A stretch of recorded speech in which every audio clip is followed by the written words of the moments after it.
Amatrice has been hit hard in Italy by a 6.2 earthquake.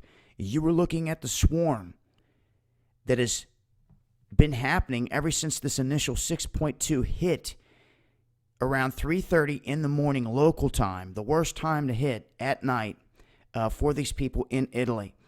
Now, this was felt over 100 miles away. Since this quake hit, there has been a 6.8 magnitude earthquake strike in Mynamar.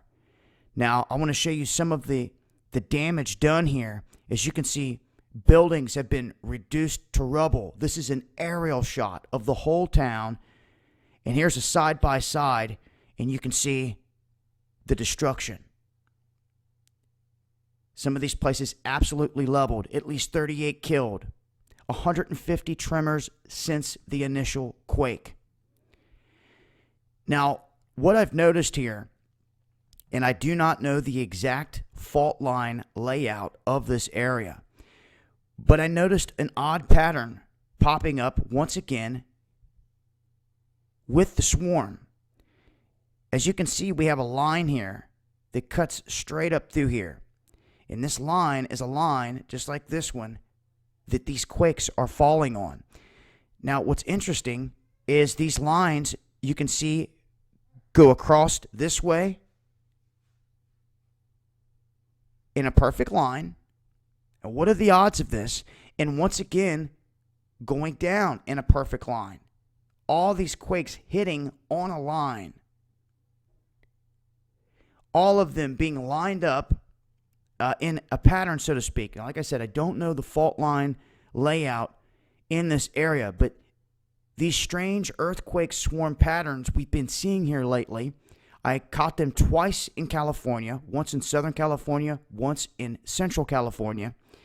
Unlike many of the swarms we've seen before that will pop off kind of sporadic. Now, you see how these quakes would be situated kind of like all over the place? Now, it's true, fault lines do run in certain directions, and you would pick up a pattern if they were hitting along that line. But a lot of the faults that run don't run completely straight. They cut, they curve, they end, they meet other ones. And in California specifically, the pattern that we saw was not matching the fault lines, meaning there was something else going on to cause a grid-like type pattern with these quakes in the quake swarms. Once again, we have a grid pattern. It's undeniable here. As to what's causing it, it's still up for debate, but I want to point it out. It's happening this time in Italy, and I'm sure these tremors are going to continue. I'm going to continue to watch the swarm and the pattern. I'm going to try to pull up some older fault maps just to see if I can find an overlay of the quake pattern and these faults. If I do, I'll be sure to show you. If I don't, I'm going to share it with you guys. Once I do that, that way we can rule out what it may be and what it may not be. And it's a starting ground.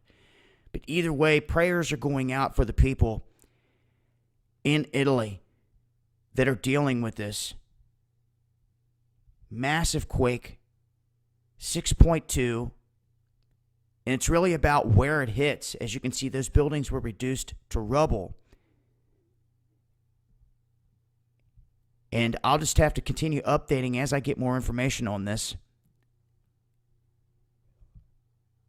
Let's take Central Italy. I want to take one quick look at the depth so you guys can see. These are all 6, 7, 8, 9, 10 in the depth, maybe 11. When it comes to all these Italy quakes, and there is the 6.8 that hit 3 hours ago in Mynamar. So once again, the prayers going out to all those affected in this quake. That's why I always say, have a plan. You never know when disaster will strike. And if you're in an earthquake-prone region, it's wise to have that plan. We've talked about it many, many times before. And for those that have missed our new sponsor, make sure to check out the Essential Drugstore. Finally got a connection for medicine, supplies, antibiotics, and all the stuff that we need to be able to stock up on in case of an emergency. And we now got a great connection here through them. I'll leave links. It's been Dabu7.